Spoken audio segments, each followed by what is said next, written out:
All right, I like talking about rest and sleep because it's really important, especially now with all the stress in our lives. You don't want to have a bad back, you don't want to have a bad neck.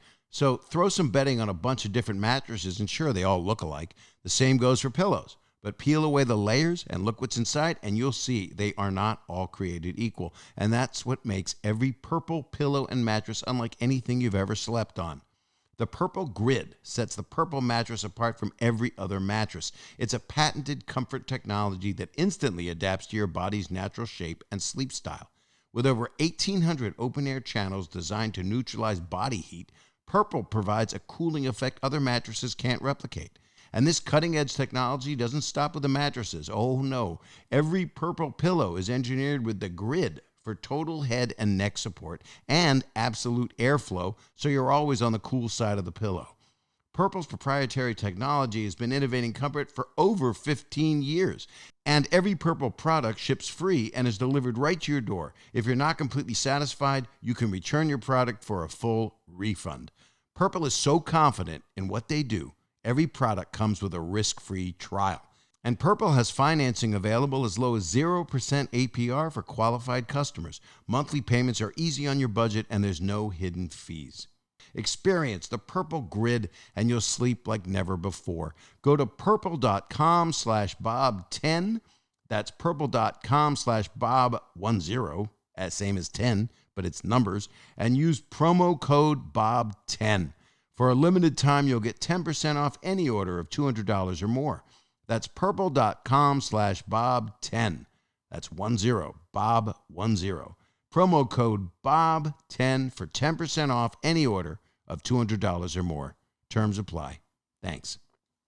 Yo, these days it seems like people are putting CBD in everything. Cupcakes, underpants, a lot of stuff. There's a lot of noise about CBD oil, but there's one company from Vermont that is worth the hype.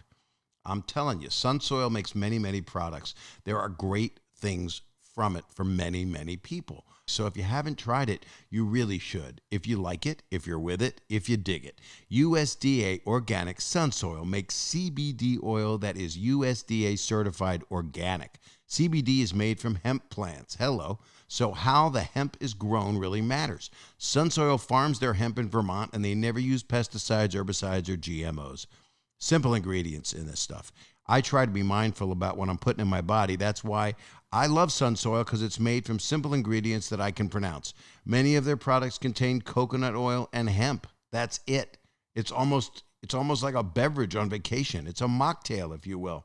Sunsoil's got fair prices because Sunsoil farms their hemp and makes their CBD oil in-house. Their prices are less than half the price of other brands. So you get organic CBD at an unbeatable price. And there's transparency. Sunsoil clearly labels the amount of CBD that is in each serving. Sunsoil also tests every batch of product at 3 independent labs and publishes the results on their website. And they give back. Sunsoil donates a percentage of sales via 1% for the planet to environmental and community causes. Sunsoil makes CBD oil with simple organic ingredients. Get 30% off your first order by going to sunsoil.com/Bob. That's sunsoil.com/Bob for 30% off your first order.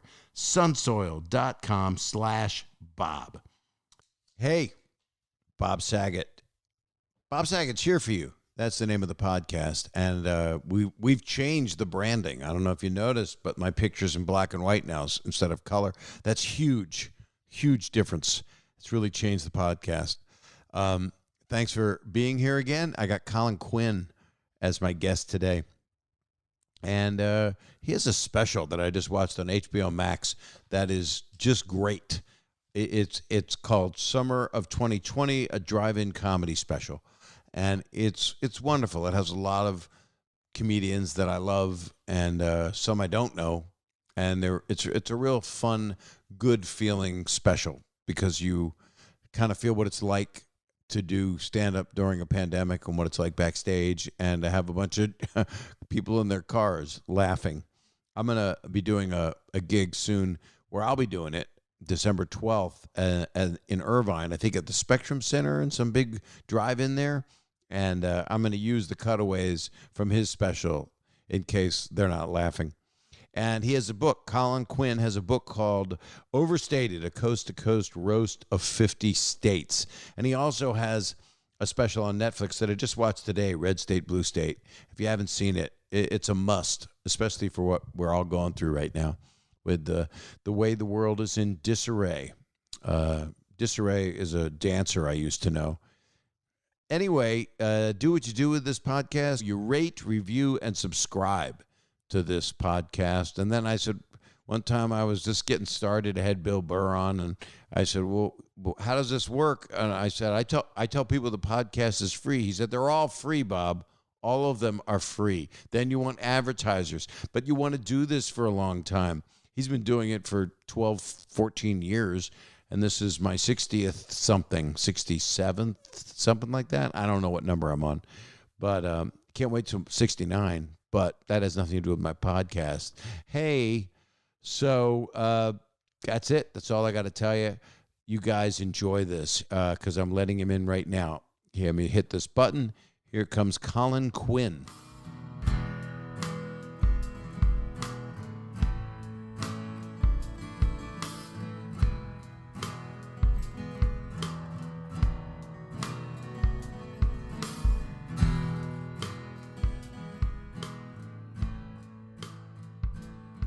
You look so good.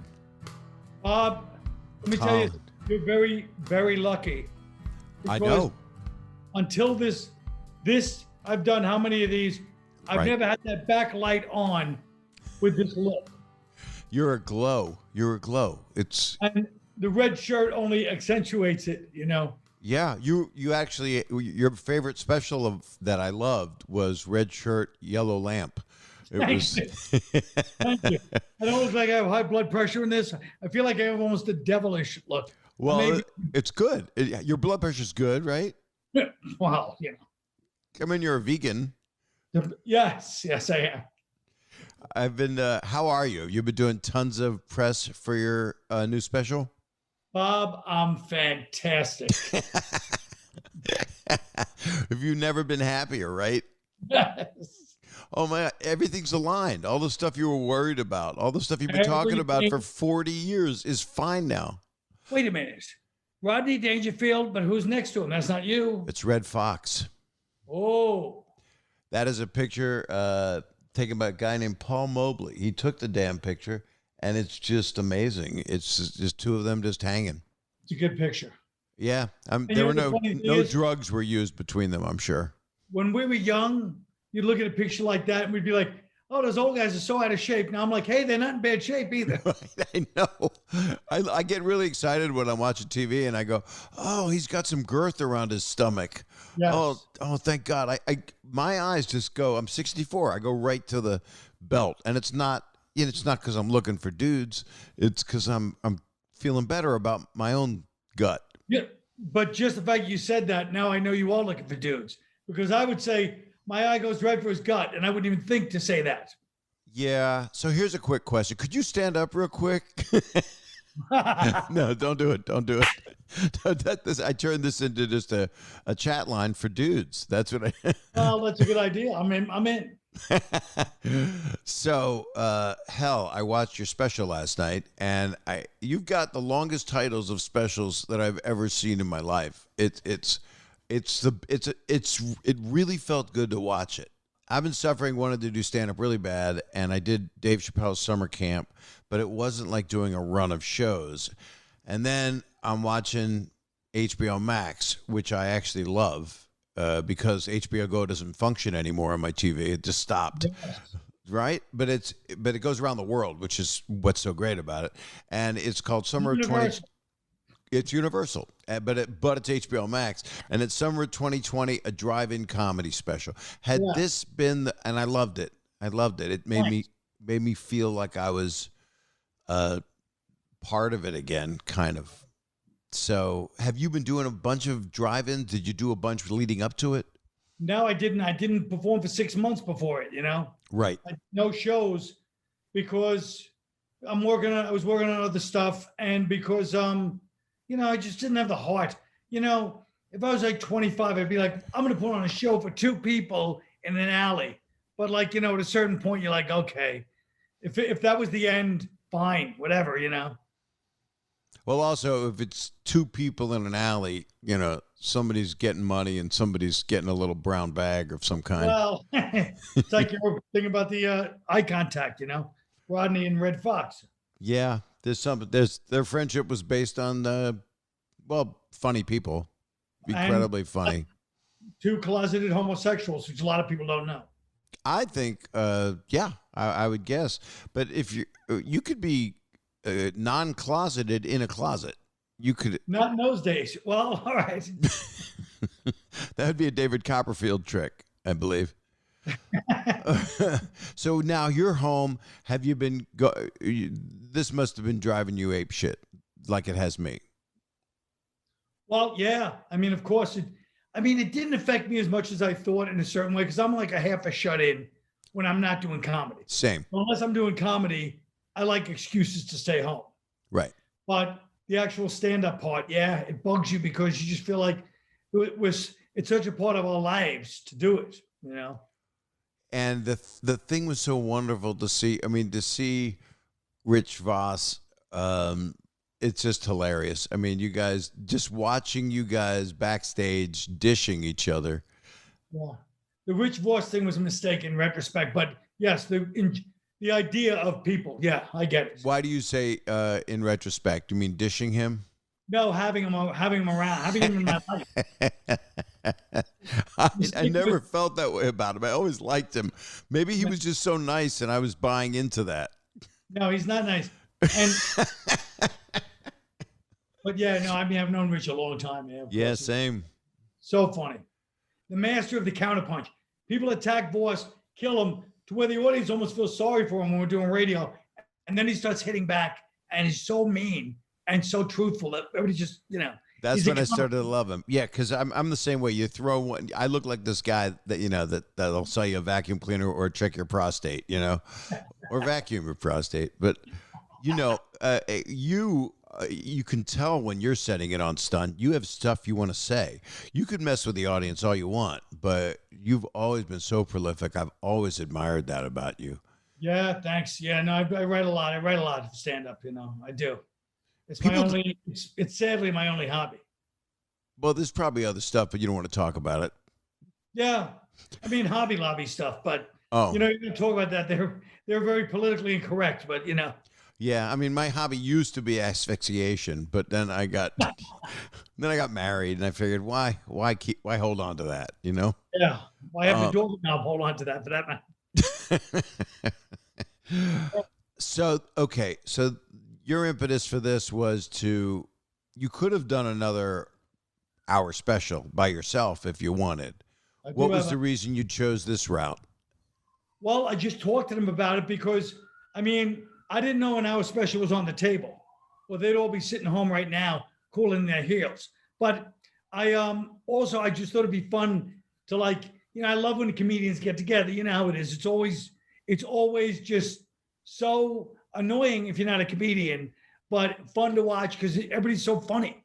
I mean, it sounds so obvious, but comedians are so funny in general, you know, where it's just everybody's, you know, you never sit down. Like, that's why all these podcasts are comedians, because comedians are never at a loss for words. They always have to say something. Even if you don't know anything about the subject, by the time you're done talking, you're like, oh yeah, I do know something about that. Right. Unless you're trying to teach me how to work a standard shift. I can't, you know, I can't do that. I have to be I could do it if I was in the car. But you have been, so you haven't done a show since, I would assume, right? No, I did one show since. What was that? It was a tent, an outdoor tent show. And that was all right. It's fine. But like you said, this is, you know, for us, I mean, even if we're ready to come back in 6 months, the audience might not be ready to come back. And it might not be safe for them. I mean, you know. I'm not worried about that, but they might not come back and make it safe for us. That's true. You're right. I mean, we got to think about our own lives first. I just don't want to be around other comedians because I know they have it. I'm sure most of them have it. They're not healthy people. No, my God. They live off their own maggot driven. I mean, they take drugs and they eat corned beef at night. Even the healthy ones, there's something unhealthy about them. Who is the comedian? He's a nice looking guy. He went on first, and all he talked about the whole show was that he bombed. He was all about him. Chris Stefano, yeah. Right. He's a funny guy. I thought he did fine. It's just. He did fine, but as he said, he went on before the announcement, like, hey, honk your horns. So it was silent. So that's the only problem with doing comedy with no crowds. You're not sure how you're doing. The audience is, as you know, the audience is so collaborative with us. Right. That it drives you crazy, but that's the way it is. Without them, we can't work out stuff. Well, that's what Jerry, who directed your play, which was incredible, The New York Story. My God, look what you've done. I mean, think about it for a second. Broadway shows that turn into specials that have an amazing run on Broadway. You're sold out. Jerry directed it. What did he say to you? Stand over here? Yeah. Well, Jerry is the master of structure, as you know. 1,000,000,000%. So he's like, why would you say that? What is that leading to? And makes you think like, oh yeah, why would I say extra? You know what I mean? Why would I lead down a different road that I'm trying to go on? Did he remove some of the asides that you would have normally gone down? Yeah. I mean, my asides are what comedians love. I love doing asides. I love asides. Me too. But I mean, they can drop you off the track. People aren't in our heads, so they can't think to get back, especially in a play, especially with that kind of a presentation. He's spot on in knowing, cut the fat off, just get to it. Yeah. Well, if the whole world was comedians, I would be the happiest person around, because then you can do whatever you want stand-up wise, and they're focused. But that's not going to happen. What's interesting to me, and I know you felt it when you did this thing, because it's obvious you're friends with all of them. You had a couple that you like more. I could tell who you really don't like. Yeah. It's obvious. Your face can't hide. No, you've never been able to do that. We've known each other off and on for at least 20 years or more, I would think. I mean, 20 years. It's about 20. Yeah. Yeah, and I love comedians now more than I ever have.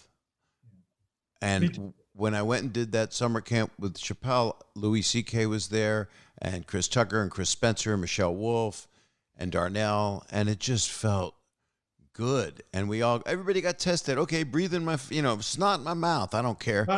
Right. And then I got a joke. I don't know if I should do it. And it's an inappropriate joke for a lot of people. It's, a cornfield in the middle of Ohio. It was an abortion joke. And at the same time, Louis C.K. and Dave said, open with it. Right. But now when you did your set, which was really great, by the way. Oh, really, thanks. It was. And did you find yourself wanting to try anything new, or did you? Because I know it was edited. Because we didn't get to do it. Right. I told everybody they have to do new stuff. That's right. So that's right. People doing their act. It's got to talk about what's going on. There is no act anymore. Tell if you're bombing anyway. Who cares? Right. I'm doing a drive-in in December, and Bill Burr told me he did one, and instead of someone heckling, she drove away. Yeah. That's great.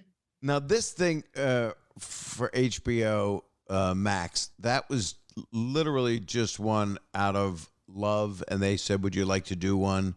Was that kind of how this came to fruition? What do you mean out of love? Like out of you just wanting to do the show, doing a show. Did you go to them, or did they come to you? Did you owe them a show? I mentioned to him months ago, like on a tweet about, drive-in comedy. So then back in March. So then he went to them and started talking to them about it. And then like, oh yeah, let's do something. And then they said, I wanted to be like half stand-up but half, what we like to do. You know what I mean? Yeah. They used to call it kibitzing back before our time. But, we like to do our shtick with each other.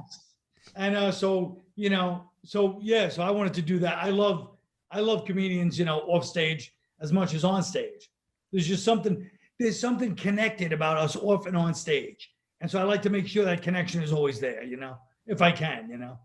I like when it's low key in a room and everybody just sitting around waiting. And that's happened for both of us when we've done benefit shows or when there's 8-10 people on a big show, which is what this made me feel very longing for it. And it's everybody's kind of low key, and Rich is just kind of walking around, and then people just take a shot at him, and then the energy comes up a little bit, and then it goes back down. It's just so funny. Like you literally throw a ninja star at somebody, and they don't. Why would you say that to me? And that's when the fun starts. We're like 12-year-old kids. That is why, and I think all comedians are, except for. You have, to me, captured some of the things that George Carlin was so astute at, which is that he wasn't like a 12-year-old kid. He became, I would say, had a bit of a prophet level of way of speaking and thinking. He did, yeah. I mean, he was, but it was also because he was so thorough and because he was raised by those Jesuit priests, those schools where that generation did their homework. So you watch his specials, and how could you even memorize the things he memorized? I couldn't. I don't. That's a photographic memory, but it also is he has to say it so much, and he has to say it not unlike how Jerry looks at it in the specific way that it must be said. Yes, and so it's crazy watching a guy like him, But I mean, he was the exception. I mean, how many specials did he put out? 14 of them. 14 HBO. 14. Okay. 14? Jesus. So that just goes to show. I mean, that's Jesus put out 16. Jesus put out, I'm not counting the parables. I count the parables as one special. Okay. Oh, then it would be how many apostles? It's 12. 12, right? So I guess 12. When he comes back, they said Netflix is locking him. I mean, 4, and you count the Apostle Paul, Timothy. Yeah, you're right. It's less than George Carlin. Let's just say that. Do you remember when Judas demanded his own special? It was so gross. And he stole everybody's stuff. Yeah. Okay, so I'm not going to lie to you. 3 hours ago, I was watching Red State, Blue State. Oh. And to me, that's one of the best specials ever made. But that was a play, right? So for how long did you do that? How long did it was your hour floating and then it became a play, right? No, well, I did it for about 4 months, but almost every night. So the great thing is it's stand-up, but when you're doing it in a play form, you're doing 8 shows a week. Yeah. So 8 hours, you're doing an hour. It's like doing an hour of stand-up, 8 shows a week. And so that's why it was a Vegas lounge act. That's why it gets tight from when you work that often, when do we do 8 shows a week? Never, I've done Broadway a couple times and one off Broadway, and I did 9 shows a week. I would do one for the hearing impaired, but I wasn't off book totally because I was allowed some latitude. It was a Paul Weitz play. And so they telestrated the script in script form, but I wasn't matching it. So all of the people that were deaf in the audience were laughing at me the whole time because they could read my lips and it wasn't matching the telestrated words. So and it was a serious part. It was pretty. Oh no, serious. I was playing an insider trader. It was called Privilege. But don't you feel that even when we're being like, one of the reasons I became a comedian was because a lot of my life, even as a kid, the more serious I got, the more people would start laughing at me. That is what I admired about you from the very beginning. Yeah. In Red State, Blue State, also, you did something which is. It's like Our Town, probably when that came out and the stage manager started talking to people and they went, wait a minute, this doesn't feel like theater, but you come in the side door. Right. I know New York Times called you the what is it? The Barstool. Philosopher. Yeah, you are a philosopher. You are. Well, I think Barstool philosopher is a bit of a left-handed compliment. Well, these Maybe, days it sounds like you're part of Barstool Sports. Which would mean, but it also sounds like, hey, you ever see that movie Joe with Peter Boyle? Hey, pal, let me tell you something. Yeah, he was real calm in that movie. Yeah. They wanted to do a spinoff, but spoiler alert, he doesn't make it. So, wow. You just wrote, how do you have time? Well, you did have time, but you didn't. You wrote this book before the pandemic. This is. I wrote it during the pandemic. I started it before. And it just came out. Well, it just came out because I had so much time during the pandemic that I said, if I don't finish this book now, I'm lying. I'm not going to. If I had no excuse to not work all the time because it was the pandemic, I could do, so that's why I finished it, because I knew I wouldn't finish it. If I didn't finish it now, I never get it done. Well, people have to read it. It's called Overstated, a coast-to-coast roast of 50 states, which is not unlike red state, blue state. You're really, this is always on your mind, right? It always has been. What's the separation of all of us? Why are we like this? Yeah. And have we evolved? And what's your answer to that? I mean, I know what your answer is. I mean, my answer, well, one of my answers is that we bit off this impossible task. And, a lot of times a country, I mean, I'm not the first one to say that, but it's just an agreed on narrative. And so once everybody has a different narrative, so I say in red state, blue state, the left only sees the negative, the right only sees the positive in this country. So when those two negatives are you can't ever agree on anything, because when you see it from that angle, you can always make an argument for that. So our country is famous for compromise, but nobody's interested in that anymore, And I don't get it. Because I go, we're all human beings. Let's pretend everybody brings up the forefathers. I'm pretty sure there were times where they beat the shit out of each other in Philadelphia in Independence Hall. Absolutely. They were all, I always say in my other show, this unconstitutional show I did there, how they were, first of all, they were drinking the whole time. Right. And so that made things go a lot easier because they're drinking. So, you're more inclined to argue, but more inclined to go, all right, fine. And but even people that came to agree on the founding fathers, never mind, so it's almost irreparable unless some horrible. I thought that this coronavirus was going to unite people, but that only put people further apart. And so maybe it's time to just chop it up a little bit, like, you know what I mean? Like the Union of Soviet Socialist Republics became a bunch of different countries, That's what I loved what you were talking about in Red State, Blue State, because you're talking about Hungary, how far a drive it is to get to Scotland. Right. That's like, why that people change every 700 miles, I think you said. Right, yeah. They turn into a different kind of person. And yet if you look at the Middle East, and I've been around it as much as I can, as much as I was allowed to over the years to travel anywhere, I'm going like, well, wait a second. What? So with your passport, you're in Jordan, they're like Saget, you're like, let me explain. The root of the name.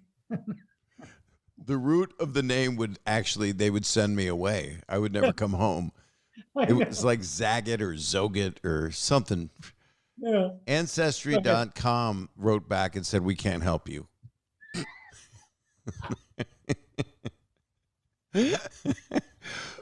But your point is, so I was saying the Middle East is like, I'll go and I'll look, and nobody likes to hear this, but I'll look at people from all the outlying countries. You look at Israel and Palestine and Syria and I am I profiling by going, these guys are cousins? I mean, and then some of them are that don't talk to each other. Yeah, of course. I mean, East Jerusalem, but I mean, but that's what I'm afraid our country is going to be, kind of like a West Bank situation pretty soon, where there's just borders and people are like, okay, go here or not, and just minor skirmishes, and that's what it could turn into, How can we stop that? I mean, how? I mean, we can't even gracefully get out of what we're going through right now. Yeah, we need if we create an enemy, like if the powers that be decide to, accuse Canada of wiping out a city, and we'll probably have to lose a city. So like, let's say Missoula, Montana, it's near Canada. So they just destroy that. I'm sorry, Missoula, but they're doing it for the greater good. And then we will focus on Canada. And then spend years with our hatred towards this country that destroyed one of our cities, the great city of Missoula. That's how you bond, with hatred towards something else. That is unfortunately a common enemy, but that's the South Park movie also. It was all blame Canada, and it was the Jewish mother that incited all the anger. She was the Karen of the movie. All the things in our vernacular right now that drive me insane, where you'll watch the news and then someone says, well, we have a lot to unpack here. And then I guess it's because we're all moving. Yeah. But it was so right what you said when, Omaha and New Jersey, how they're so different. And they might, but I appreciate people from everywhere. When you tour, and you tour through conservative South, and you go into an all Christian and Republican audience, that's some of my best audiences. Right. They want to hear stuff that makes them think or holds a mirror up, even if they don't agree with it, if you're not coming off caustic. If you're not. Sure. But a lot of people, including a lot of people we know, would call those people Nazis. So, and that's crazy, because you've got to know. Yeah. There's always two Nazis at every show, but that's part of my rider. Yeah. Because I don't work, Colin. I don't work well unless I got fear. So I always have a couple Nazis. They're in uniform. The adrenaline that you used to be able to get for performing, now you need Nazis. Yeah, exactly. And then I tell them there's strudel afterward. Yeah. You know what, Bob? I get it. A lot of people wouldn't get that, but I get it. We're going to take a quick break because, believe it or not, that's what I do. So we'll take a fast one. You don't have to do anything.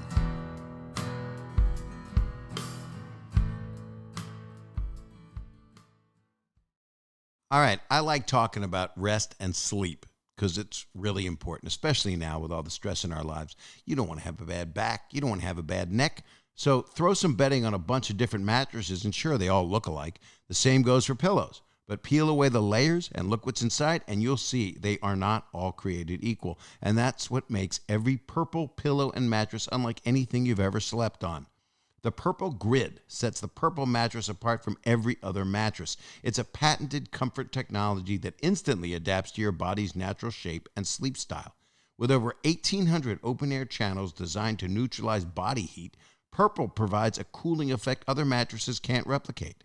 And this cutting-edge technology doesn't stop with the mattresses. Oh, no. Every Purple pillow is engineered with the Grid for total head and neck support and absolute airflow, so you're always on the cool side of the pillow. Purple's proprietary technology has been innovating comfort for over 15 years. And every Purple product ships free and is delivered right to your door. If you're not completely satisfied, you can return your product for a full refund. Purple is so confident in what they do, every product comes with a risk-free trial. And Purple has financing available as low as 0% APR for qualified customers. Monthly payments are easy on your budget, and there's no hidden fees. Experience the Purple Grid, and you'll sleep like never before. Go to purple.com/Bob10. That's purple.com/Bob10, same as 10, but it's numbers, and use promo code Bob10. For a limited time, you'll get 10% off any order of $200 or more. That's purple.com/Bob10. That's 10, Bob10. Promo code Bob10 for 10% off any order of $200 or more. Terms apply. Thanks. I don't know about you, but sometimes I call you guys, so I know a little about a few of you. But life insurance, okay, I said the words. It is something that comes up. And if you can afford it, it's something you really want to try to afford because it's an important part of life. So the people you care about are taken care of. And Policy Genius. There, I said it. Policy Genius is America's leading online insurance marketplace. Their mission is to help people get insurance right by making it easy for them to understand their options, compare quotes, and buy a policy all in one place. Since 2014, they've helped over 30 million people shop for life insurance, and they've placed $45 billion in coverage. Now, I don't know if you know about life insurance. It provides a tax-free lump sum of money to your loved ones after your death, so you can make sure that they're able to pay everyday bills, children's college costs, or final expenses. And you can choose how many years your policy is going to last. That's the term and the amount that'll be paid out if you pass on, and that's the limits. Term life insurance, it lasts for a set amount of time before expiring, and it's the right type of life insurance for most people. I wanted to explain this to you before I do more to tell you more about it. And you pay for the policy in the form of monthly or annual premiums, and these costs, of course, can vary from insurer to insurer, so it's important to compare your options before you buy. Listen, shopping for life insurance can seem like a difficult task, but if you've got loved ones that depend on you, it's really important. That's why Policy Genius makes it easy. They combine a cutting-edge insurance marketplace with help from licensed experts to save you time and money. These are professionals. They are really good at this. They act as kind of a brokerage place to find you the best insurance. And right now, you could save 50% or more by using Policy Genius to compare life insurance. When you're shopping for a policy that could last for more than a decade, those savings really start to add up. And here's how it works. First, this is what you do. You head to policygenius.com. In minutes, you can work out how much coverage you need and compare quotes from top insurers to find your best price. Policy Genius will compare policies starting at as little as $1 a day. I'm serious. That's cheap. You might even be eligible to skip the in-person medical exam, and that would be a plus. Once you apply, the Policy Genius team will handle all the paperwork and red tape. I always have red tape. I'm covered in it right now. And the best part is that they work for you, not the insurance company. So if you hit any speed bumps during the application process, they will take care of everything. That kind of service has earned Policy Genius a 5-star rating across over 1,600 reviews on Trustpilot and Google. So if you need life insurance, head to policygenius.com right now to get started. Go ahead, I'll wait. You could save 50% or more by comparing quotes. Policy Genius. When it comes to insurance, it's nice to get it right. Policygenius.com. Can't say it enough. Policygenius.com. It's nice to get it right when it comes to insurance. Okay, we're back. See, this is why podcasts are the best thing. Quick. Yeah, right? Do you want to get more water? Do you need anything? Nope. Do you ever order? You don't eat meat, so you don't go to Katz's and get a sandwich. No, I'm a vegan, as you know. No, kidding me? I eat meat every day. I thought you were a vegan. You said you were. I've never been a vegan. I eat meat. Well, I had a heart attack 2 years ago from bacon. What the fuck? When did you have a heart attack? 2 years ago? I ate bacon 6 days a week for 30 years until 2 years ago. Now you tell me, does that sound like a vegan to you? No, it sounds like a pagan. A pagan, yeah. Wait a minute. It says in your bio, I'm holding it right here. I think it says you're a vegan. Wait a minute. It can't say that. Not if you had a heart attack from bacon. No. What was that like? Because I'm looking forward to mine. Well, here's what's scary. I thought your arm went numb. My arm didn't go numb. All I felt was a horrible, like somebody's putting an elbow in my chest. So I started screaming, cursing like crazy. So sometimes your arm goes numb and sometimes it doesn't. Mine didn't go numb. It was fine. But I felt literally a pain like in my chest that wouldn't go away. So it was very painful. And yeah, they say it's like bricks on your chest, right? Well, I mean, I gave you a perfect analogy for what happened to me, which is the elbow in the chest. So why did I have to? That's what comics do. I'm a douche. Because comics, you'll say a word and then they'll go, oh, they're not, and writers in a room, they punch it up by saying a word not as good.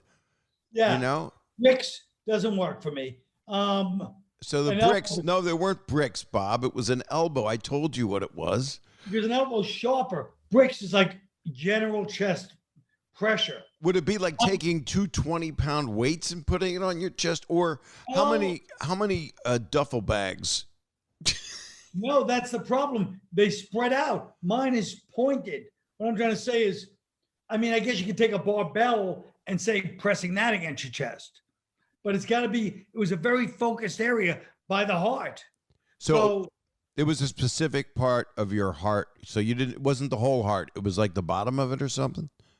Well, I don't know. Now you're getting to areas I know nothing about, namely anatomy and medical. I mean, I don't know, but I do know that it was certainly not a bunch of bricks, and it was not a bunch of. You know, I've always felt that my blood is the grout, kind of the grout work, right? And my chest is the bricks. So if you've got a trowel, which is, basically with the heart attack, maybe the heart attack was a trowel into the grout between the brick, which is my body, as you can tell. And no, I don't know. No, yeah. I like this analogy. I really get it. It was very painful. Now, it was painful. Did you call an ambulance? Did you do it right away? Here's what I did, my smart move. I called the ambulance. They pull up. So just the last thing I needed was for them to come in, ask me questions, then break out the thing, put me on it, and bring me out. So instead, the minute I started pulling up, I walked out to the back and started walking in the back of the ambulance. So I saved myself 5 minutes of bullshit. And you weren't on a gurney. You didn't make them transport you down on a flatbed. I walked onto the gurney. Because I was like, oh, they're going to take the gurney, walk in my house, ask me 5 questions. Are you the guy that called? And I'll be like, oh my God. Oh, get on the gurney, then bring me back out. It's 5 minutes. Then they strap you in, take your blood pressure, do all that crap, right? Yeah, they did this on the ride. It was better. And when you got to what hospital did you go to? I took the FDR. I was very nervous. I was like, why are they taking the FDR? What if it's traffic? That's stupid. Well, but but in the ambulance they have epinephrine. They have the stuff they would need to give you in case you. I guess, but it worked out. And then I get to the hospital. They operate right away. Shoved me right in like it was kind of cool.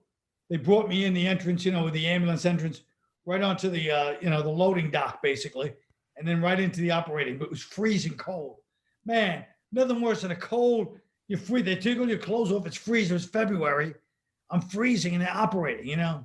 Why did they put a blanket over you? I'm not a diva, but Bob, yeah, they did put a blanket over me. But you had the VIP entrance, so it's a Metza thing. I guess so. And it could have been a lot worse. But so then I had some stents put in. Stents, not an angioplasty. No. So you got 2 days later, some more stents. Because you had it came back again, something else? I don't know. I guess whatever they saw, whatever they saw. I don't question the doctors. Bob, whatever. Did you have any kind of life-affirming realization during that time? I was hoping for a life-affirming realization. And, I was hoping for like a mellow kind of hey, you know what? But it really didn't happen that way. After a day, I made the mistake of looking on social media and I already got annoyed. And I was like, how can you be annoyed a day after a heart attack? Yeah. By anything. You're supposed to be above that, transcend, But then you're not funny anymore. No, you're not. You're right. Well, I was annoyed a day later by something. And now have you adjusted your diet? You're not on the 6-day bacon diet, right? I adjusting my diet. Yes. I don't eat bacon really, but I would say most of the other thing. I mean, I've got medication. I've got 5 medications I take every day.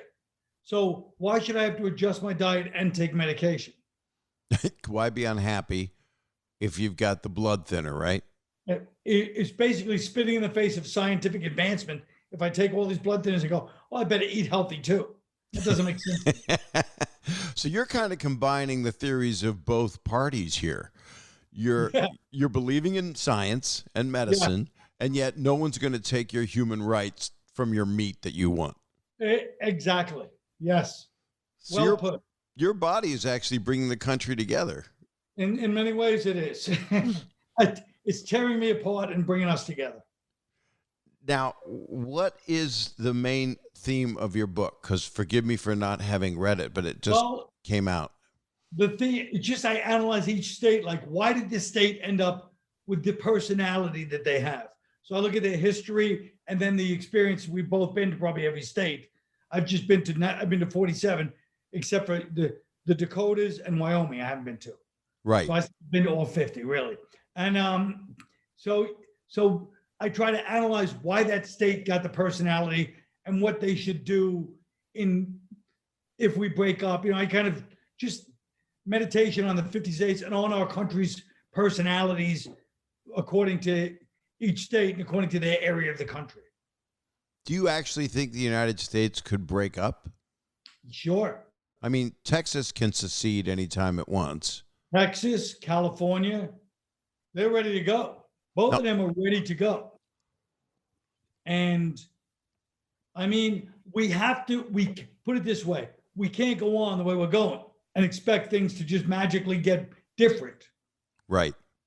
Things don't go like that. Things get worse, but they never get better by just sitting there and going, let's just keep doing what we're doing. You know what I mean? So in lieu of some great, what I would love to see is like a convention, like a constitutional convention with like 100 of the greatest thinkers in America getting together and going, look, here's the plan.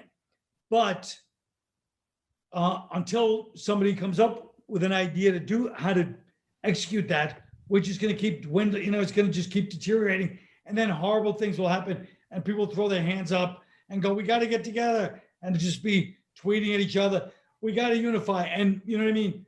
Unless there's a plan in place, things don't happen. Yeah, I put a thing on Instagram that was like saying it was like the United States. I thought it was a sweet thing of a red and a blue part of the country hugging each other. It was one of those, Nice. What's so funny about peace, love, and understanding, Elvis Costello moment for me. Yes. But then I got from the right, from the left, from the middle, from bots. Yes. Drove me insane. And I started apologizing to people that have been in a terrible life their whole life. They lived in a ghetto, African-American person saying you don't understand my experience, and I write a paragraph back, and then the person that goes, after the way you treated us these 4 years and hassled us for our president, now you want a hug. And I'm like, I'm really sorry. I don't disrespect your values. And I'm like in the middle, and it ends up nowhere except I feel bad for everybody. But Bob, exactly. And guess what? The point of the whole, if this is ever going to work, all the people that think definitively like it's got to be this way or that way, we'll see you when we're all drenched in blood. Because unless people are willing to think of the idea of a compromise, that's how it's going to end up. The compromise, isn't that to respect everybody's beliefs and somehow you have to have different rules for different areas, just like you're saying. Yes. And the fact is, the minute it became pejorative to call people both sideser means you don't want to end up slicing each other with machetes in the street. But the way people talk on social media, I hope they're going to be ready when that day comes, because that's what they're pushing for. Anytime people talk this tough, that's going to lead somewhere, and it's not going to be good, So I hope it, yeah. I just hate reading the words "follow this thread" because you just go from hate back to hate back to hate, and it fuels the anger of everyone. Of course, but that's how it is until we implement my plan, which is the Constitutional Convention once a year. I think that's a great idea. Thank you. And don't forget, Bob, the original Constitutional Convention, no press, because they knew once you start getting people adding their 2 cents in, that would ruin it. So for this thing, no social media during the convention. You don't get to listen until it's over and they hammered some ideas out.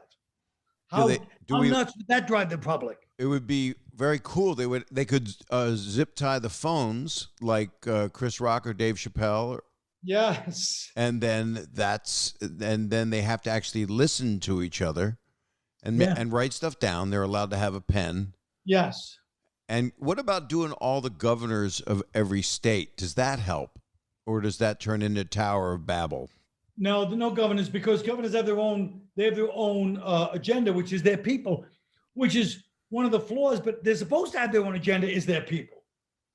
So it was like, oh, these lobbyists come in and because they're corrupting people who want jobs. If a lobbyist goes, hey, I'm going to give you 100,000 jobs, of course you're going to give them a break on their taxes. So it's like the whole thing is set up where we don't even know the definition of what's corruption and what's business.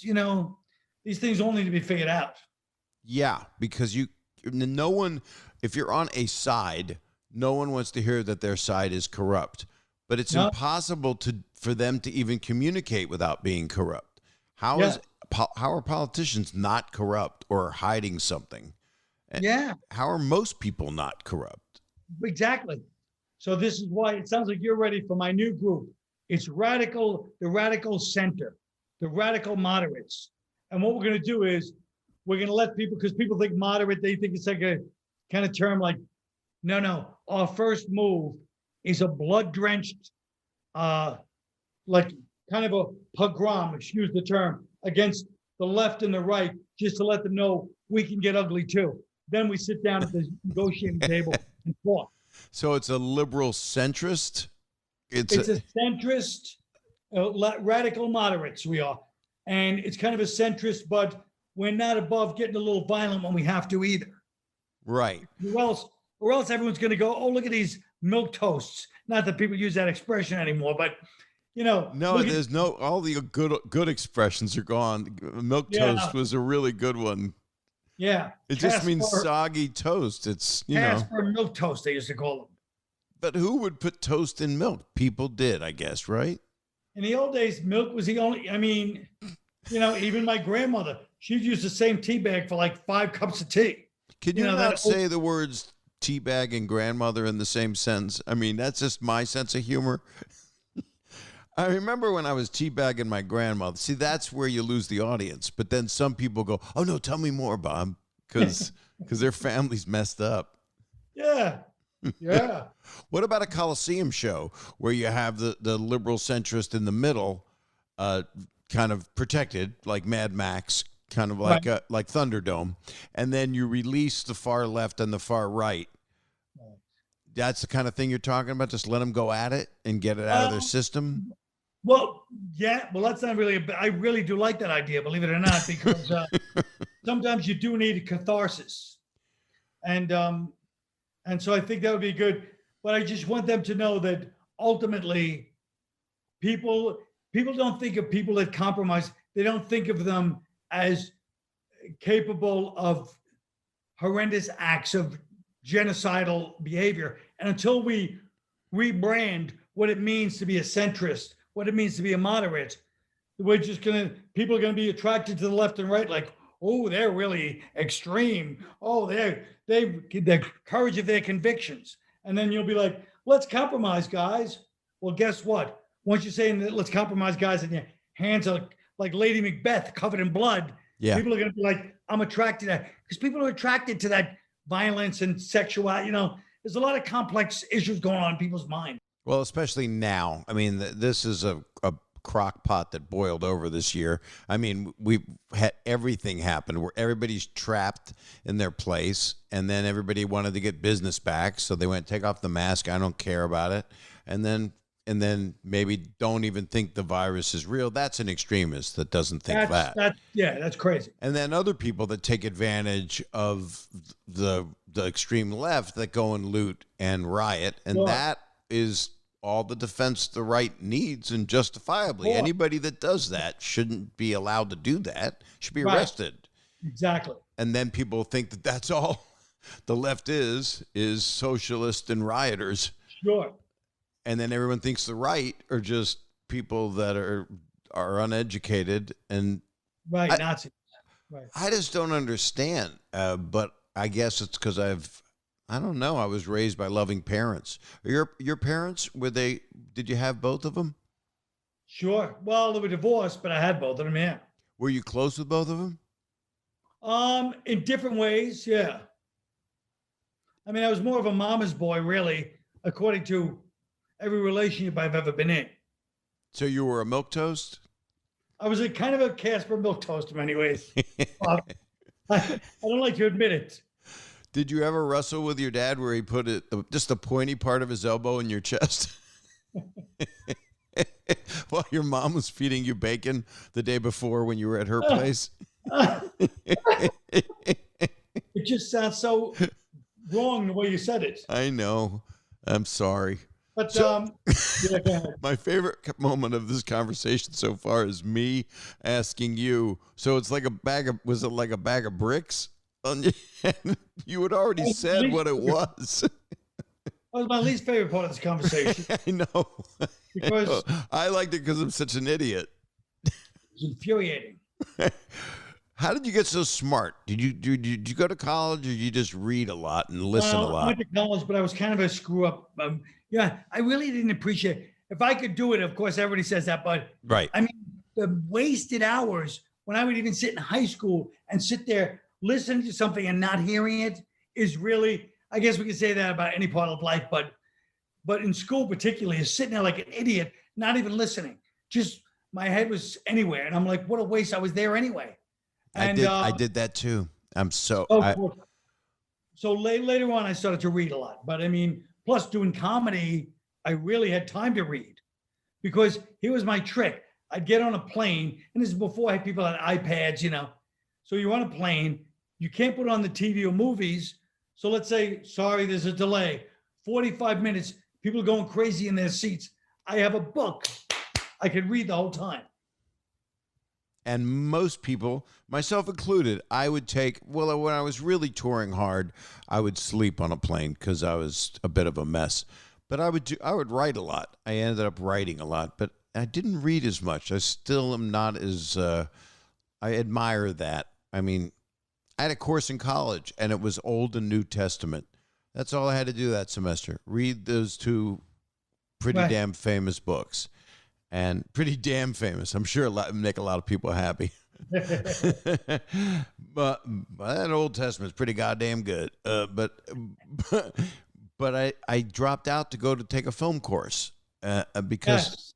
it's a lot of reading. They're like, Because the film course is fun. yeah, And even the kids in the film course were more fun than the kids taking the Old Testament course. The kids in the Old Testament course were great, deep people. But you're like, they don't have nice sweaters. These kids in the film course have like nicer clothes. right. You know, I get it. Yeah. I need a picture of Abraham offering Isaac up to God, or it didn't happen. Yeah. When Moses, I need a picture. I'm sorry. Now, yes, exactly. And you go to the Old Testament class, and even when you see those kids out at the bar, they only have corduroy pants. I knew exactly what was happening. I had a lot of corduroy pants then, and wallabies. I wore wallabies. The corduroy pants were very hot back in the late 70s, you know? Yeah. I mean, I think I was a Gap kid. I can't remember. I don't think the Gap existed until, I think that was probably in the 80s. Maybe it was Miller's Outpost or something like that. Whoa. Yeah. Well, also, yeah, there was like a couple of it was sort of that Southern rock era when, you know, there was like, you'd buy like LL Bean stuff. And, you know, when Timberlands were white guys, people forget in the 70s, I had Timberlands. Yeah, me too. And, yeah, How old are you now? 61. I'm older. I always knew I was older than you because I was older than you. I'm 64, but I haven't had a heart attack yet. So let's go to a quick commercial. Other one. Well, just one more, and it's for bacon. I'm sure it's all. Yeah, it's a whole bacon's one of my biggest sponsors, just in general, just bacon.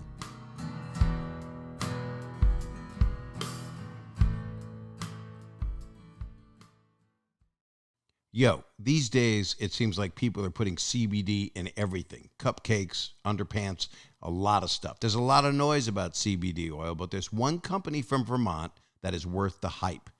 I'm telling you, Sunsoil makes many, many products. There are great things from it for many, many people. So if you haven't tried it, you really should. If you like it, if you're with it, if you dig it. USDA Organic Sunsoil makes CBD oil that is USDA certified organic. CBD is made from hemp plants. Hello. So how the hemp is grown really matters. Sunsoil farms their hemp in Vermont, and they never use pesticides, herbicides, or GMOs. Simple ingredients in this stuff. I try to be mindful about what I'm putting in my body. That's why I love Sun Soil, because it's made from simple ingredients that I can pronounce. Many of their products contain coconut oil and hemp. That's it. It's almost like a beverage on vacation. It's a mocktail, if you will. Sun Soil's got fair prices because Sun Soil farms their hemp and makes their CBD oil in-house. Their prices are less than half the price of other brands. So you get organic CBD at an unbeatable price. And there's transparency. Sun Soil clearly labels the amount of CBD that is in each serving. Sun Soil also tests every batch of product at 3 independent labs and publishes the results on their website.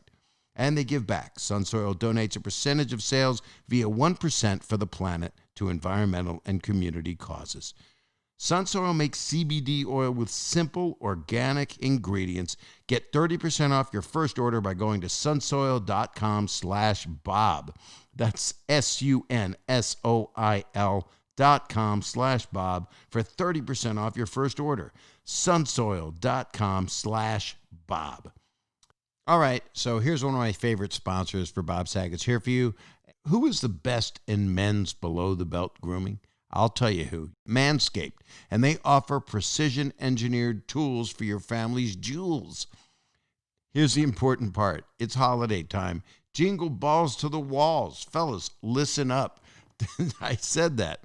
Untrimmed pubes are a thing of the past. They are the pubes of Christmas past.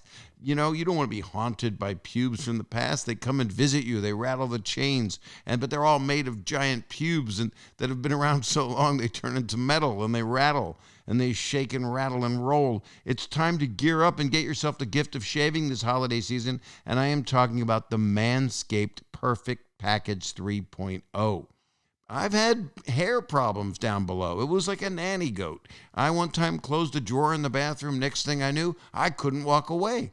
I got to trim that stuff up. You trim it up, especially for Christmas. You want it to be nice. You don't want to be hanging tinsel on it. You want it clean and fresh. So no jingle balls are hanging on your jingle balls. That's why this revolutionary company, Manscaped, has redesigned the electric trimmer, their Lawnmower 3.0. It has a proprietary advanced skin-safe technology, so this trimmer cuts on your nuts. Do you understand? But it doesn't hurt you. It is so smooth. It's also waterproof, so you can use it in the shower. The Lawnmower 3.0 comes inside their brand new Perfect Package 3.0, which makes for the perfect gift this holiday season. It literally is everything you need to keep trimmed, cut-free, and smelling nice down there. You know how many times I'd like to be able to smell down there, but I can't because I have too many vertebrae. And don't use the same trimmer on your face as you're using on your balls. That's just nasty. The Manscaped Perfect Package 3.0 also includes the Crop Preserver. That's right, I said the Crop Preserver, an anti-chafing ball deodorant and moisturizer. You already put deodorant on your armpits. Why not put deodorant on the smelliest part of your body? And yes, your balls don't smell good. And some of you people, they stink. I'm just saying, not my fault. Okay, speaking of sweaty and stinky balls, and who doesn't, I am thankful this year for their Crop Reviver. Crop Reviver is a product along with the Crop Preserver that keeps your balls from sweating, smelling, and sticking. Sticky balls? Are you kidding me? That's the worst thing. You know how they say you throw wet paper towels up against the wall and see what sticks? What if it's balls? That's horrific. And if they're on your refrigerator, you're not going to have company. And these products smell good. Their manly scent is attractive and will help set the mood, if you know what I mean. The Perfect Package will also come with a pair of Manscaped boxers that'll keep your junk feeling fresh all day. It's time to upgrade those overused pairs of boxers to Manscaped's high-performance anti-chafing boxers. That's a lot of words, but the basic idea is these boxers don't chafe you. They anti-chafe. 'Tis the season to Manscaped, so get yourself, your dad, your brother, your friends, the best gift of all, the Manscaped Perfect Package 3.0. And you get 20% off and free shipping with the code SAGET20. That's right, my name, SAGET20 at manscaped.com. So get 20% off and free shipping with the code SAGET20 at manscaped.com. Clean up your nuts and make Santa proud this year. All right. This is from one of our paid sponsors, and they are kind people. And this is brought to you by BetterHelp. Does something interfere with your happiness? I think a lot of us can say yes, right? Is something preventing you from achieving your goals? I've had that my whole life and tried to figure it out. And I've had therapy in my life, and it's helped me immensely. BetterHelp will access your needs and match you with your own licensed professional therapist. You can connect in a safe and private online environment, and it's so convenient. You can start communicating in under 24 hours. This is not self-help. It is professional counseling. You can send a message to your counselor anytime. You'll get timely and thoughtful responses. Plus, you can schedule weekly video or phone sessions, all without ever having to sit in an uncomfortable waiting room with anybody else also. So you have your privacy. BetterHelp is committed to facilitating great therapeutic matches, so they make it easy and free to change counselors if needed. It's more affordable than traditional offline counseling, and financial aid is available. The service is available for clients worldwide. There is a broad range of expertise available, which may not be locally available in many areas. You get licensed professional counselors who are specializing in depression, stress, anxiety, relationships, sleeping, trauma, anger, family conflicts, LGBT matters, grief, self-esteem, and anything you share is confidential. It's convenient, it's professional, it's affordable. Check out the testimonials posted daily on their site. This is not a crisis line. It is meant to help you with counseling. In fact, so many people have been using BetterHelp that they are recruiting additional counselors in all 50 states. We want you to start living a happier life today. And as a listener, you'll get 10% off your first month by visiting our sponsor at betterhelp.com/Bob.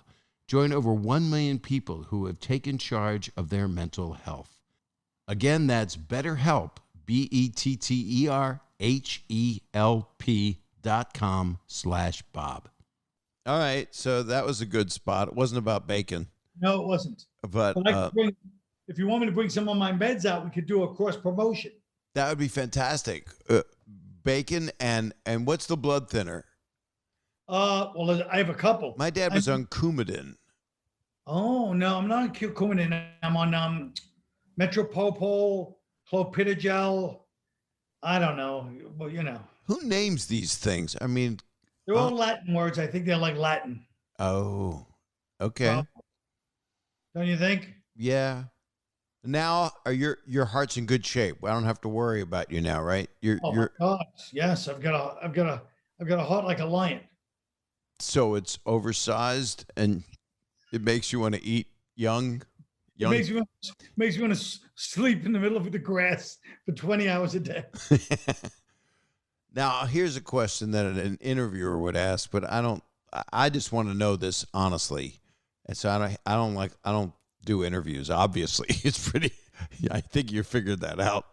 Of all the gigs that you've done, and all television, news on SNL, Tough Crowd, Comedy Central, all these things. Sometimes I have real fond memories of the early stuff. And sometimes it's like the newest thing is exactly where I want to be, obviously. And I know, do you have something that stands out? Is there anything that you go like, wow, I was so in the zone, or I treasured that? It's going to sound like crass self-promotion, but this new HBO Max, no, I'm just kidding. It's really good. No, I'm going to say the name again. No. Summer of 2020, a drive-in comedy special. No, but it's on HBO Max. One of my favorite things I did was I did like anything where I did like New York Story, for example. When I did a New York Story one, like that one, because it would remind me so much of those days and growing up. When I had the heart attack, I was in the ambulance and I thought I was dying because I'm running out of breath. And I said, at least I got New York Story out there. Oh, man. So that was obviously important to me. How long did that run for? A few months. Oh, that was the 3-month one. Maybe 4 months. Yeah. But Red State, Blue State, same amount of time? About the same amount of time, all of them about 4 months, and then shoot them, because you know how it is. When you're doing the same thing every night for 4 months, 8 shows a week, you do kind of want to move on. You start to get sick of it. I used to look at marriage that way.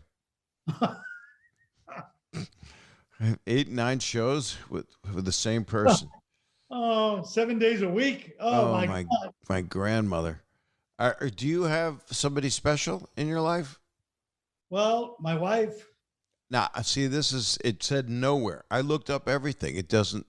You got to talk to Wikipedia, which is the best source for news. Yes, I'm sure they've really, yeah. How long you been married? My wife, just a couple of years. That's why I'm not refreshed. But she's more impressed by you than anyone because of that I'm talking to, because of the squiggly monster connection. Oh my God, that is how did that even? I cannot believe it became a sensation. It was in CNN Business. We saw it the other night. Yeah, we saw it. It was on last week. It was really. I couldn't tell anybody, Colin. I couldn't tell a soul. I had to have my wife sign an NDA. My daughter. How long was that? Did you shoot that ago? 2 months ago. So. Yeah. So I feel like you didn't tell your daughter, but you gave her a hint. You're like, honey, I can't say, but trust me. And she's like, when are you going on that show? Just, I can't talk about it. Are you on? No, I can't. Dad, are you a CIA operative? Yeah. And I got 7 eyes and I'm a furry. Yeah. My oldest daughter did sign the NDA because she's a chatty Cathy. So I had to do it because she would talk. Chatty Cathy, for people listening, it was old expression. Yeah. Well, if she talked, what would they do? Sue her? Well, if somebody started putting on Twitter, watch the Masked Singer Night because Bob Saget is Squiggly Monster. They all guessed it and it's funny. Ken Jeong was like texting me, hey, you got to come on Masked Singer and be a judge. I'm like, I'm really you said that on the show. Yeah. I heard you. Right. I'm really busy, Ken. But yeah, I worked hard. It was like 3-4 days rehearsal. Of course, you were great. That's hard to do that show. It was, you know what it felt like? It felt like I had a knee in the middle of my neck. Yeah. A pointy part of a knee. I had the thing was a 35-pound helmet. 35 to 40-pound helmet. Oh my God. Yeah. But my wife was like, I think it could be Bob Saget, but does he sing? I go, yes, he sings. So because I was the expert that knew you could sing, she's like, then it's definitely him. Yeah, I had the comedy knowledge. I go, yeah, he can sing. And she's like, then it's definitely him. So she guessed it. Tell her but thank I can't you. Remember, because that show it started when it first came on. I was like, what is this show? Same. Then you really get into it. After a while, you're like, but here's the thing. For my constitutional convention, what I was thinking was, because everybody's critiquing, so you could never get everybody on social media anytime anyone makes any suggestion, right? So all these people would be wearing masks and voice distorted. Right. Until it's over. Yeah. So it actually will... But doing it, having done it, nobody told me that I was going to be in a lineup with other characters. And I was in a place all the time with dark curtains. I never saw another person. I had a sweatshirt on that said, don't talk to me. I had an N95 mask and a visor and a hoodie. And then we got Squiggly walking. Squiggly, we're taking him to his trailer.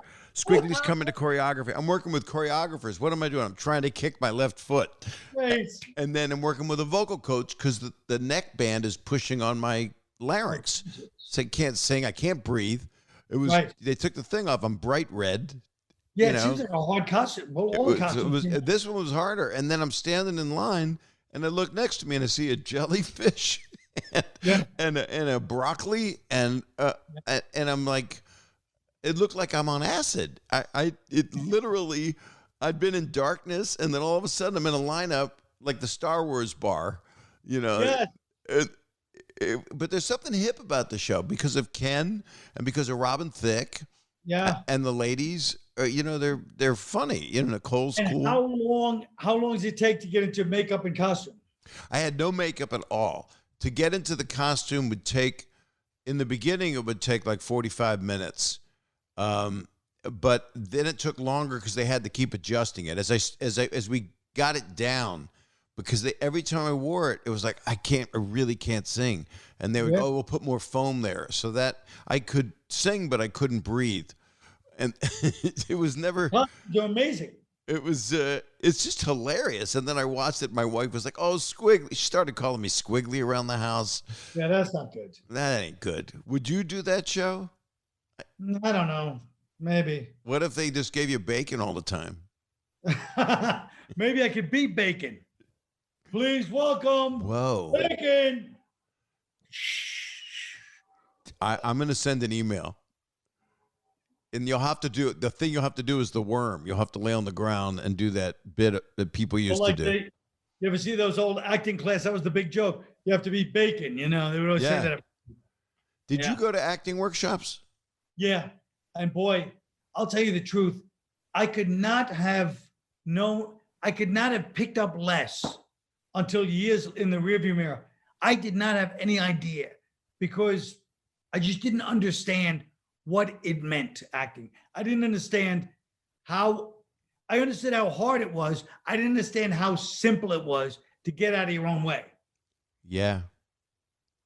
You know, I went to acting classes and Jerry Seinfeld recommended the teacher. It was Daryl Hickman. And he'd been studying with someone else, but he said, I think Daryl would be good for you. And he was spot on. He's a person that can, like scan someone and figure out. And that's why I'm sure he was a great director for your show. Yeah. He really pays attention. Meanwhile, he's done some really generous stuff for me. And so have you. You did my scleroderma benefit. Yeah, that was fun. You're a nice man. You're a really nice man. No. And you're a good actor, I mean, you were able to play Amy Schumer's dad. That's acting. Yeah, and look who I was in the scene with what's her face, who won Best Actress the same year. From But you were in a scene with her and you're saying, what's her face? I'm saying I showed her. She was in a scene with my acting, and next thing you know, she wins Best Actress in the Academy Awards. Wait a minute. I got to look up who this is because I'm not remembering. Hold on. What's your favorite movie experience? Was that it? Well, I don't know. I mean, I don't really like acting that much, I don't like going on movies. I don't like it. My mind is I don't even like going to baseball games for 2 hours. So sitting on a movie set drives me nuts. I mean, talk about a good place to write. Thank God thank God laptops are invented because that's all I can do in a movie set. Just sitting there for hours and makeup. Oh God, it's annoying. But you were really good. And you're talking about Brie Larson, right? Yeah, Brie Larson. Brie Larson was my television daughter on a show called Raising Dad when she was 10. See, between the two of us, she learned acting. That's why she won the Academy Award. I was going to take full credit for myself. But now I have to split it with you. Trainwreck was a good movie. And you've known Bill Hader for a while, right? No, I don't know Bill that well. I mean, I just met him. I met him a couple of times, but no, I don't know him that well. I don't know why I assumed it. Were your SNL days fun? Because you were so great. Yeah, they were fun. Some of them were fun and some of them weren't fun, Yeah, I know everybody that's ever done the show. That's either as an acquaintance or as, and people would, it depends on how it's running, how it's going. Yeah. Yeah. And your attitude there too, Yeah. Like definitely, I could have brought more to it too. It's just the way it goes. Well, you were exactly where you were and how you looked at things. But I like to look at things more like Irish Catholic, which is exactly where you're not supposed to be, Bill, Bob, What I've always liked about you, what I think makes a comedian, and I think we're finding it more and more and more when you watch Dave Chappelle, what he did on SNL, you watch Bill Burr, what he just did on SNL, is that people, we have to be ourselves. We can't let people stop us. And you always had a truth about everything you said. And I have a quality of self-awareness, which is one of my things I like about myself and my work, but you always have had that, always. Yeah, and me and you both have the same thing where we like to digress in the middle of our sentences. Like that's part of our thing is that in different ways, but we're both, you just see, like you said, I could see you sitting in school and the teacher's going, I'm serious. One more word. And you're like, I can't. And then they're like, that's it, get out. You know what I mean? I don't know what disease that would be, but it's something. I don't know what else school was designed for. I mean, it's, Yeah. but you also have this quality of your digression. Isn't it amazing when and yours is planned. So yours is, you do some brilliant ones, and you've done it in everything every long form you've done of your stand-up. My favorite moments for me are when I bring it around, whether I've planned it or not. Yes. And when you don't plan it and it comes back for that audience and for you, that's the best Right. show. That's what stand-up's all about, that live thing. Exactly. That can never be repeated. Just that moment. And that has to have the audience participate in it. You know what I mean? Like, once again, most of those moments happen when you're talking to somebody. yeah. You know? I mean, you ever talking to somebody in the audience, they just say something, you're like, oh my God. And the crowd, they think it's a setup. Yeah. And you're like, no, this person is telling you something right now. That's just amazing. Yeah. Everybody says, did you plan that? Yeah. And they don't understand. No, I've been doing this for 40 years. You know, whatever. Yeah. I didn't plan it. Do you have a favorite show? Was there a favorite venue that's like was magic for you? Would it be a Broadway stage? Probably, right? No, the Comedy Cellar. I mean, the Comedy Cellar was the first time I went there. I went as just to check it out. I wasn't doing comedy yet.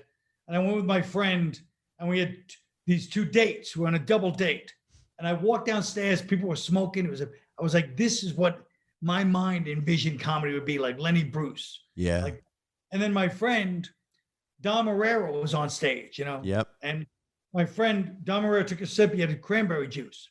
And he took a sip in the middle of his act, you know? And my friend goes, drink it before it clots. And my friend goes, Dom Herrera goes, what? And the guy goes, nothing. He goes, no, tell me what you said. I want to know. And he goes, I said, drink it before it clots. And Dom Herrera starts laughing literally for 30 seconds like it's the funniest thing he ever heard. And laughing until my friend was this big. And Dom Herrera goes, no, I swear, drink it before it clots because it's red. Folks, I mean, I give it up when something is really that funny, like this guy saying, drink it before, and he just reduced my friend to this big just by laughing and repeating what he said. It was one of the funniest. My friend, to this day, he remembers. My friend remembers it. Of course. We remember all those moments. I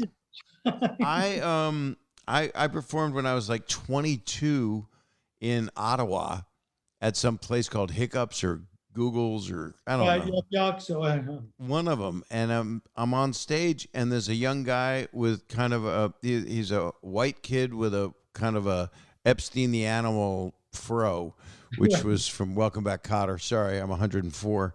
And I made fun of him and started talking to him, and he was real attentive. It was Norm Macdonald. Oh. I'm the first comedian he ever saw. That is great.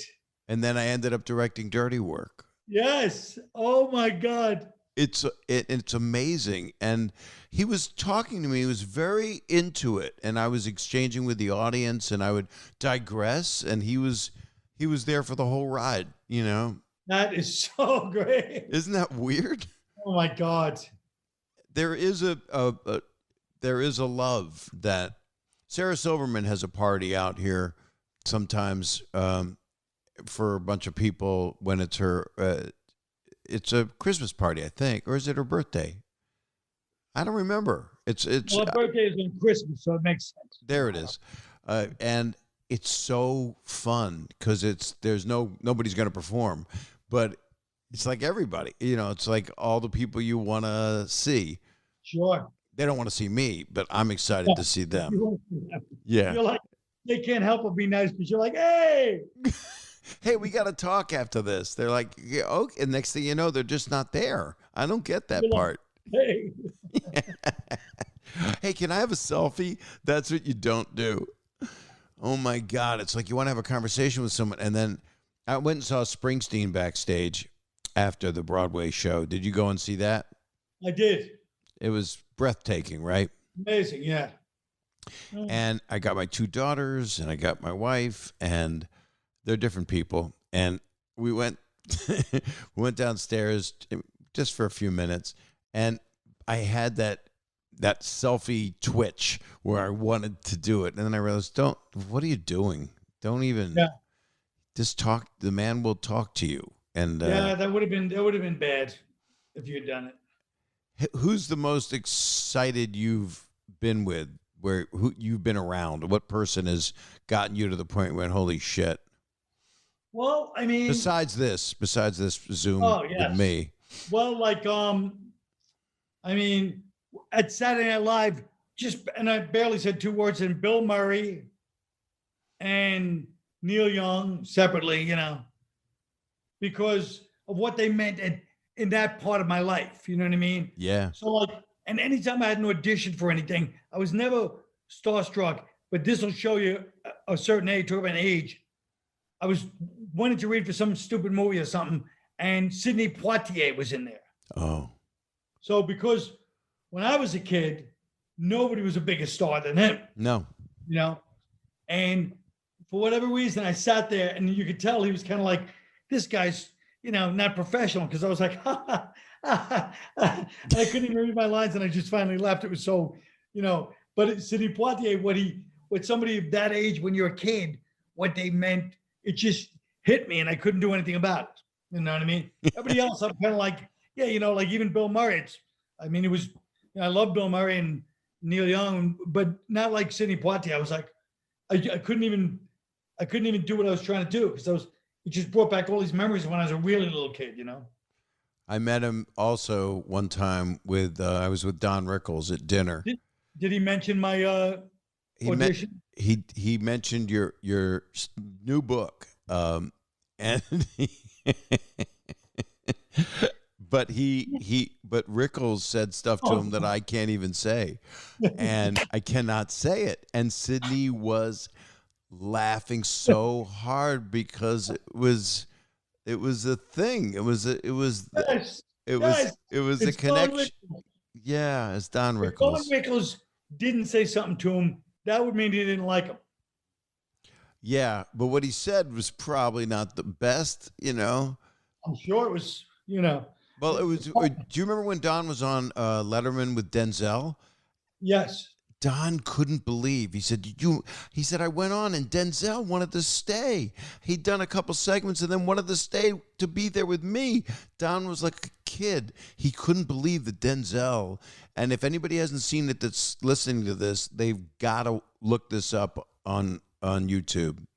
And I remember Denzel Washington saying some other Letterman episode about how his son and his son's friends, they played college basketball team, and they all listen to Don Rickles and just cry with laughter. Yeah. Denzel Washington's son and his friends, you know what I mean?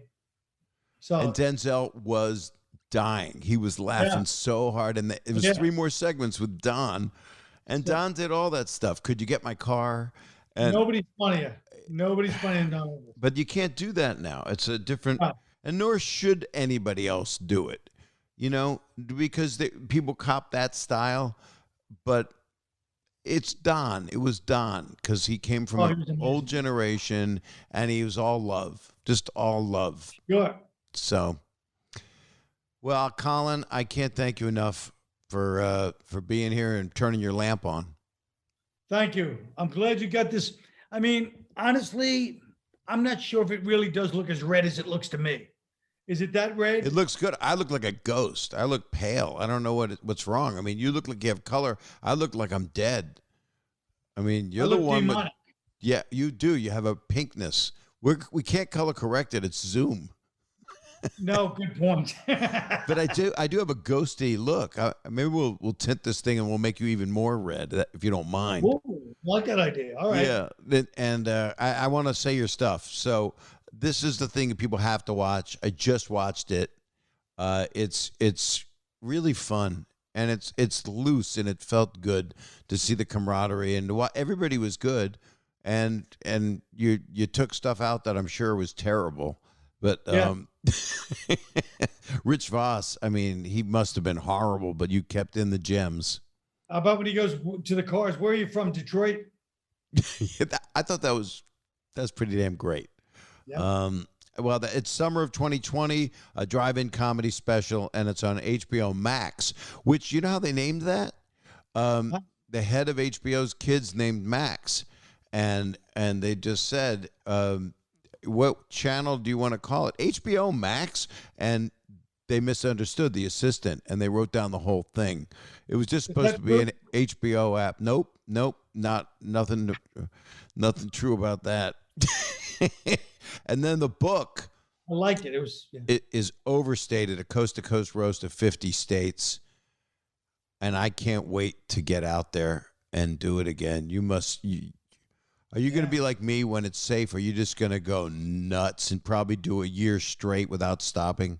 I would love it. I would love to just go out and do it. You're right. This is just I'm glad it took this long to get back on, because then you really do appreciate it more. I never appreciated this much, and I would go like, "Oh, well, I want to direct. I'm writing a movie right now to direct. I want to, I'm work in development, doing Zoom every minute, right? Getting my head taken off on Masked Singer. That's a career, but but to be able to get out and do it again, I've never gone. I have a responsibility. I need to do this. It's Yes, it's our thing, I think we're frontline workers. I think we're essential workers, and I think that these medical people are getting all the credit. Yes, and they're going to get the vaccine before us, and I don't think that's right. Yeah. This should be you and me getting the vaccine, and That should then be a heart attack. Yeah. I should be. Yeah, you're right. You need it. You can't risk a pointy elbow in your chest. No. That's nothing like bricks. And if people haven't seen Red State, Blue State, go on Netflix and watch it immediately. I can't believe they put it on CNN first. That's so brilliant. It was so perfect for that. Really great. And they do I'm the only game in town. They were doing all this promotion. It was amazing. Yeah. Yeah. Now the ratings are up, but you don't want to have to go through what people go through to get that kind of press. They could put it back on, Actually, it's not every single thing in that hour special, hour and change, is relevant. Nothing has changed. Nothing has changed, because you also keep it evergreen, because you're talking about the general problem. You're not mentioning. You don't go ragging. I do wild lines afterwards where I go, here in 2019, here in 2022. Well, you probably did ADR before it and did every year, all the way up to when you would be 105, so you don't care anymore. Yeah. And that'd be great. You change the copyright on it every year, but you never age. You wear the same shirt every year. Well, Colin, thank you. Thanks, Bob. Thank you. And I'm going to see you in New York. When I'm back, yes, we'll meet at the Cellar. We'll try not to sit next to Jeff Ross. And we'll have you. Do you still eat chicken wings at the Cellar? Because they're so good there. You can't resist. It's better to die of a heart attack than not eat those wings. I think you're right. I think if I was getting an angioplasty, I'd want him to shove a wing in there from the Comedy Cellar.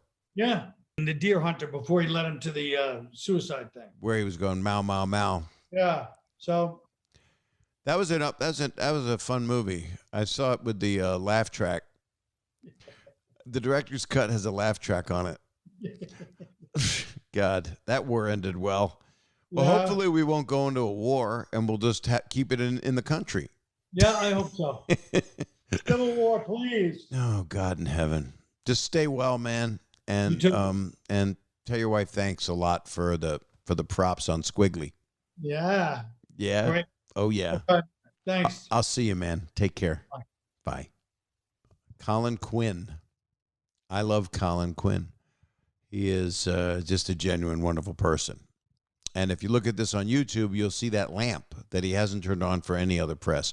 But our color differences on the Zoom, I'm a pale man, and he had this beautiful redness about him. I think that he must have had a red lamp on the other side of the room, or the light was coming through his red curtains. Anyway, Colin Quinn, such a talented guy. You got to watch the new special. You don't have to, but I recommend it extremely highly. It's on HBO Max, summer of 2020, a drive-in comedy special. So you get to get that drive-in experience and then decide if you want to do it. And his book, I'm going to say it again, Overstated, a coast-to-coast roast of 50 states. But also go back to Netflix and watch Red State, Blue State. It's just spectacular, and it really does speak to where we're at. So another episode of Bob Saget's Here For You. Up at the top is a phone number you can call. Sometimes I'll be calling you guys, see how you're doing. And we're on Mondays right now for a while, but then we'll go back to some Monday, Thursdays as well. We're just doing some Mondays so the shows are even more special for you nice people. Or not nice people. I like everybody at this point. I don't care if they hate me. I mean, real hatred you block, because I don't do too much negative. Nor should you. You should all take care of yourselves and try to think positive because someone has to. So let's do this. So you I don't know why I just turned into a donkey of some kind. That's a sheep. No, it's a ewe. Anyway, subscribe, rate, and review. That's what they tell me to say. Subscribe, rate, and review. That's all you got to do. Or you can follow it, depending on how you get these things. And I'm going to keep doing it till the end of time because I love it. I'm not just saying that. I'm reading it. It's right next to my little camera on the computer. You guys be well, and I'll be seeing you or talking to you. I wish I could hear you on the next podcast. Take it easy.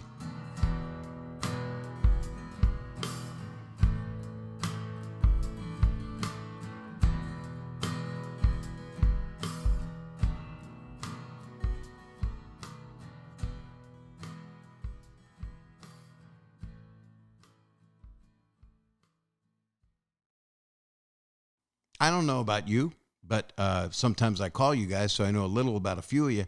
But life insurance, okay, I said the words.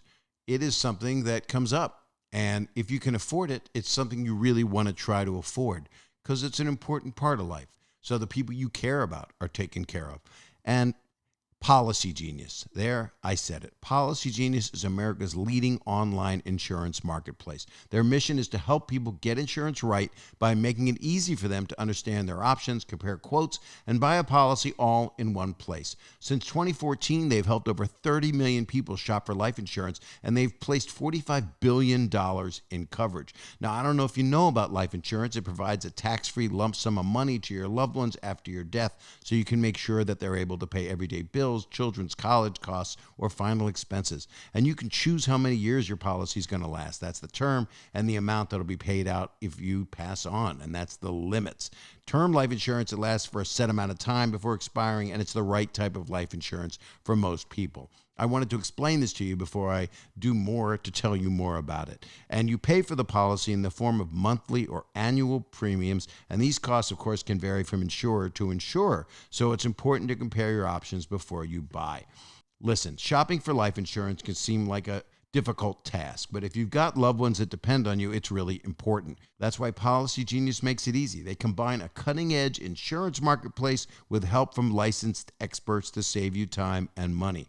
These are professionals. They are really good at this. They act as kind of a brokerage place to find you the best insurance. And right now, you could save 50% or more by using Policy Genius to compare life insurance. When you're shopping for a policy that could last for more than a decade, those savings really start to add up. And here's how it works. First, this is what you do. You head to policygenius.com.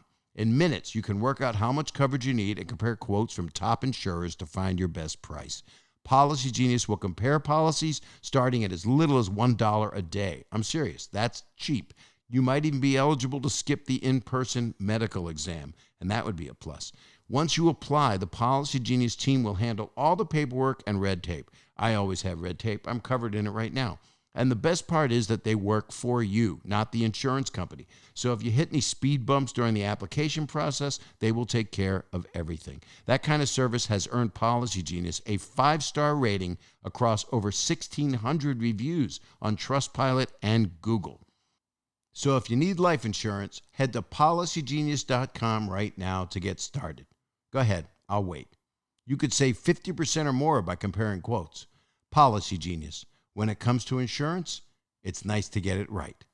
Policygenius.com. Can't say it enough. Policygenius.com. It's nice to get it right when it comes to insurance. All right, so here's one of my favorite sponsors for Bob Saget's Here For You. Who is the best in men's below-the-belt grooming? I'll tell you who. Manscaped. And they offer precision-engineered tools for your family's jewels. Here's the important part. It's holiday time. Jingle balls to the walls. Fellas, listen up. I said that. Untrimmed pubes are a thing of the past. They are the pubes of Christmas past. You know, you don't want to be haunted by pubes from the past. They come and visit you. They rattle the chains, but they're all made of giant pubes and that have been around so long they turn into metal and they rattle and they shake and rattle and roll. It's time to gear up and get yourself the gift of shaving this holiday season, and I am talking about the Manscaped Perfect Package 3.0. I've had hair problems down below. It was like a nanny goat. I one time closed a drawer in the bathroom. Next thing I knew, I couldn't walk away. I got to trim that stuff up. You trim it up, especially for Christmas. You want it to be nice. You don't want to be hanging tinsel on it. You want it clean and fresh, so no jingle balls are hanging on your jingle balls. That's why this revolutionary company, Manscaped, has redesigned the electric trimmer, their Lawnmower 3.0. It has a proprietary advanced skin-safe technology, so this trimmer cuts on your nuts. Do you understand? But it doesn't hurt you. It is so smooth. It's also waterproof, so you can use it in the shower. The Lawnmower 3.0 comes inside their brand new Perfect Package 3.0, which makes for the perfect gift this holiday season. It literally is everything you need to keep trimmed, cut-free, and smelling nice down there. You know how many times I'd like to be able to smell down there, but I can't because I have too many vertebrae. And don't use the same trimmer on your face as you're using on your balls. That's just nasty. The Manscaped Perfect Package 3.0 also includes the Crop Preserver. That's right, I said the Crop Preserver, an anti-chafing ball deodorant and moisturizer. You already put deodorant on your armpits. Why not put deodorant on the smelliest part of your body? And yes, your balls don't smell good. And some of you people, they stink. I'm just saying, not my fault. Okay, speaking of sweaty and stinky balls, and who doesn't, I am thankful this year for their Crop Reviver. Crop Reviver is a product along with the Crop Preserver that keeps your balls from sweating, smelling, and sticking. Sticky balls? Are you kidding me? That's the worst thing. You know how they say you throw wet paper towels up against the wall and see what sticks? What if it's balls? That's horrific. And if they're on your refrigerator, you're not going to have company. And these products smell good. Their manly scent is attractive and will help set the mood, if you know what I mean. The Perfect Package will also come with a pair of Manscaped boxers that'll keep your junk feeling fresh all day. It's time to upgrade those overused pairs of boxers to Manscaped's high-performance anti-chafing boxers. That's a lot of words, but the basic idea is these boxers don't chafe you. They anti-chafe. 'Tis the season to Manscaped, so get yourself, your dad, your brother, your friends, the best gift of all, the Manscaped Perfect Package 3.0. And you get 20% off and free shipping with the code SAGET20. That's right, my name, SAGET20 at manscaped.com. So get 20% off and free shipping with the code SAGET20 at manscaped.com. Clean up your nuts and make Santa proud this year.